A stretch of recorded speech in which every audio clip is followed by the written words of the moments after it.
Hi, welcome to One Word a Day. I'm Sophie, your pilot into the universe of Chinese. We are going to continue our journey in exploring a little bit more. One more expression a day. I have to say expression because it's not one word and it's not even just 4 words anymore. Some days we need 3, like yesterday, 双城记, which is a translation of A Tale of Two Cities. Chinese way cut out like 40% of out of the title. English words count. We boil down to 3, just 2 city tale. That's it. And today we might as well go over the major cities, what Chinese classify them as the tier 1 cities in China. So if you know a little bit about contemporary China, these 4 cities are more likely to be known to you already. And Chinese call their cities by the first character of the city. Just like initials in English, we use the first letter of that word. Like Los Angeles will be LA or NYC, right? New York City. We use the initial letter to represent the whole character. And because of the combination, right? It's LA, it's not LV, like Las Vegas or Louis Vuitton, either way. You could, by the combination of the initials, somewhat guess what that is. And eventually, when most people are using it, it's frequent enough, people just know what those are. And similarly, Chinese would use the first Chinese character because we cannot cut by pronunciation like a BSGS. It doesn't make any sense to Chinese. We have used the whole character. So here we go. 4 major cities in China. Bei represent Beijing. Jing is capital. Beijing is north capital. And actually in the history of China, most of the time, the center of China, the center of power or military force or population is around the northern part of China, close to Yellow River. And Beijing is located not that far from that Yellow River.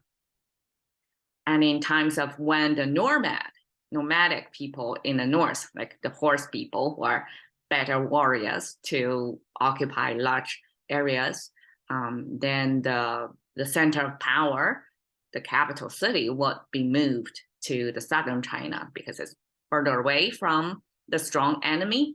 But for the most part of history, Chinese retain its center of power, its capital in the northern part. Therefore, we have Beijing. Just like today's Beijing, the capital of China, it still retains the ancient capital.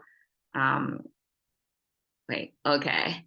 I think, okay, my history knowledge is fuzzy now.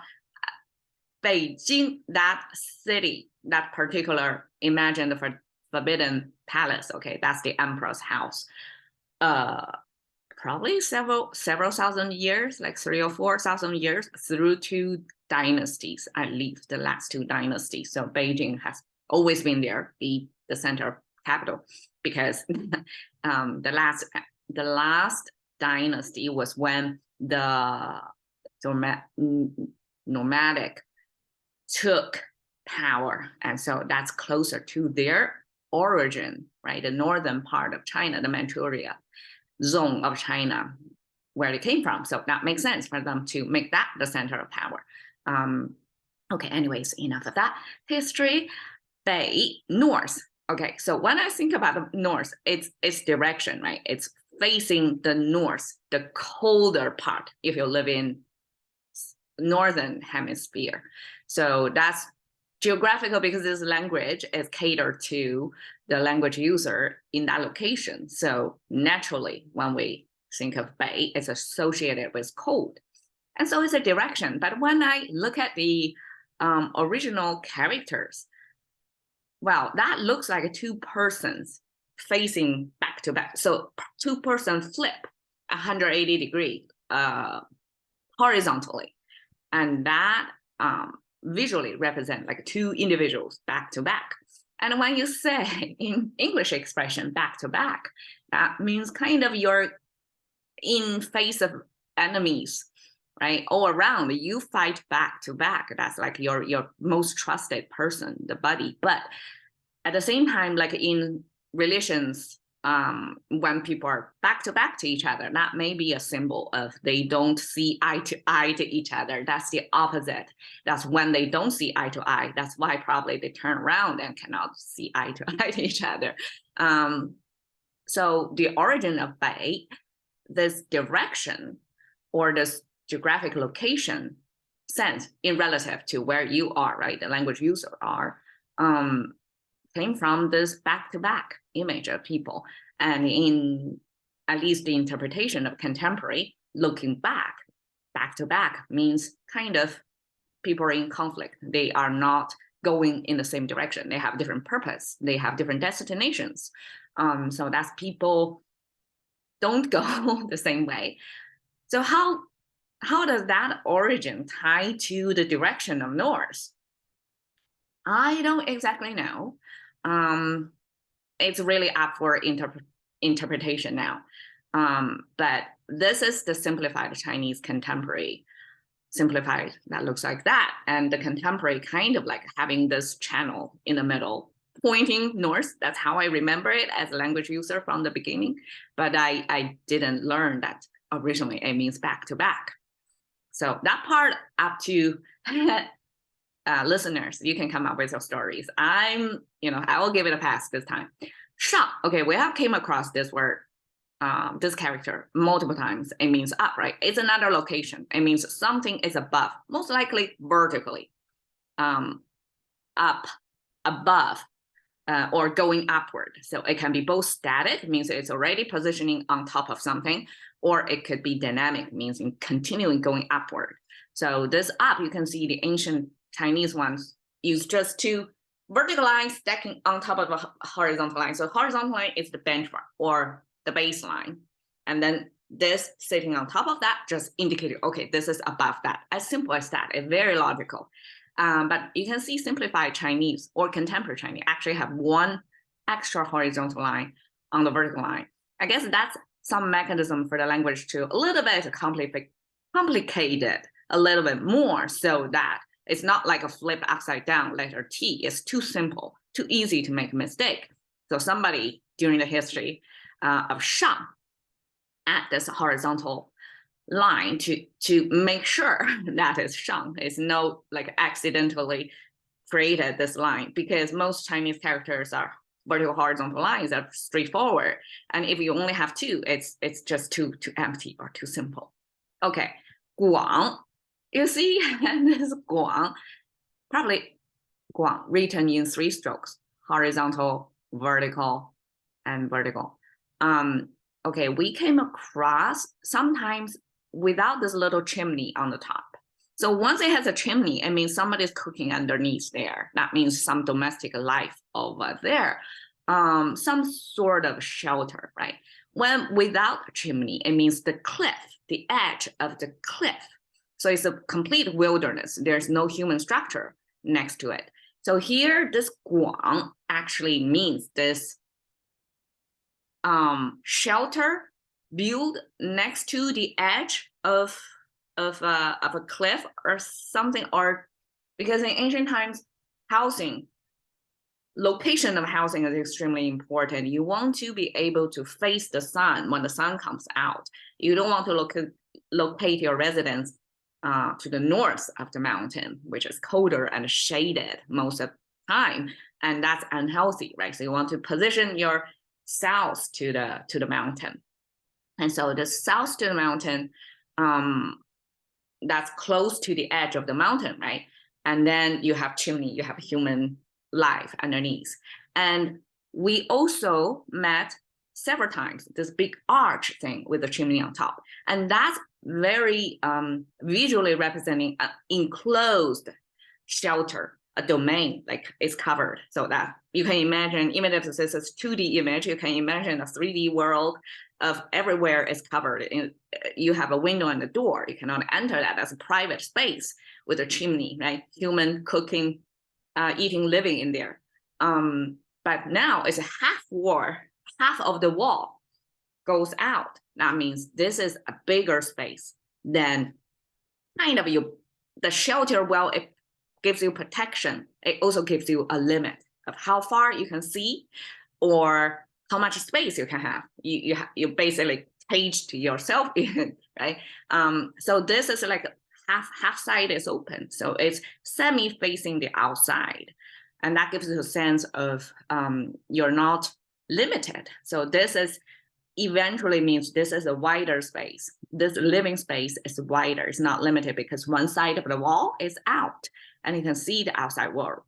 I guess some architecture, at least in California, a little bit, emphasize about this interaction between sheltered space, protected, walled space versus the open space out with the interaction with the natural elements, the lighting, the humidity outside. So there is this fine balance to have yourself protected, but also stay open, interacted with the outside. So I think this Guang character represents that very well. Okay, Shen is the initial letter of Shenzhen. And here it comes with water sign on the left. We came across that a lot. So it's simplified into 3 strokes, but originally it's 5 strokes with the main stream in the middle. And then the side ones got kind of broken. And we can see that in nature as well, right? The rivers are flowing and the side where it's closer to the bank are more likely to be interrupted. The flow are going to be interrupted, run into rocks or logs, something like that, right? Well, the deepest, the middle stream are going the fastest, uninterrupted. So that kind of visually depict that. And the right side means exploration. Okay, imagine Indiana Jones, that kind of exploration. So going to some ancient site where you don't exactly know the depth or what's the dangers lurking inside, right? And this arch with a chimney, that shows a space, but except here is, well, I guess I have to broke my own rule. It's not necessarily means human residing in there, living there. The 2 carved out corners of there means there are holes, there are like air tunnels goes in and out. So the whole thing here means a cave. So, I mean, now with the chimney over there, I imagine it to be chimney, okay, because it's easier to understand. And chimney are the common, kitchen symbol and human life symbol. It could be like humans start from cave stage, right? When we don't have the architecture figured out yet.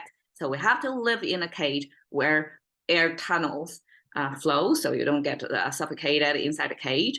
And then there is chimney over there, means a little bit of human touch that you still cook in there. So it could be original home for caveman age.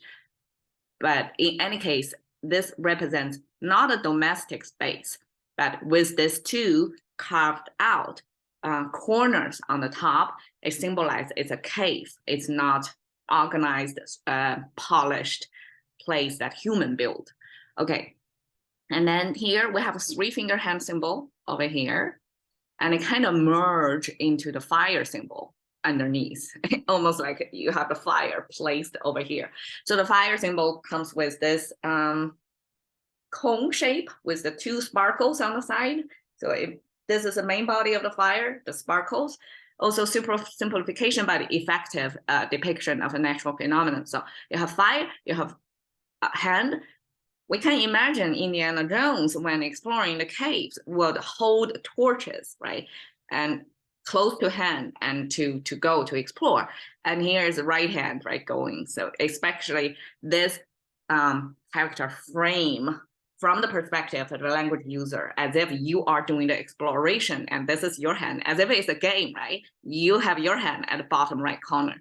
So this means exploration, and exploration of a space that's unknown and a little bit dangerous, or at least unknown.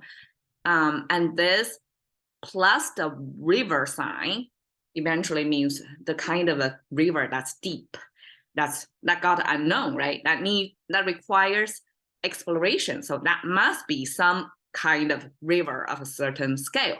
So 北上广深 are the initial characters of the 4 major tier 1 Chinese cities. 北 is Beijing, Shang is Shanghai, Guang is Guangzhou, and Shen is Shenzhen. And here just for crop picture, I lived in Beijing, Shanghai, maybe a month in Shenzhen. It's very different. It's southern China, very hot, very humid. I cannot survive there for long. But I'm originally from northern part of China, so Beijing is perfectly fine for me weather-wise. But Shanghai is more pleasant because it's closer to the ocean. And Guangzhou, which known to the outside world as Canton.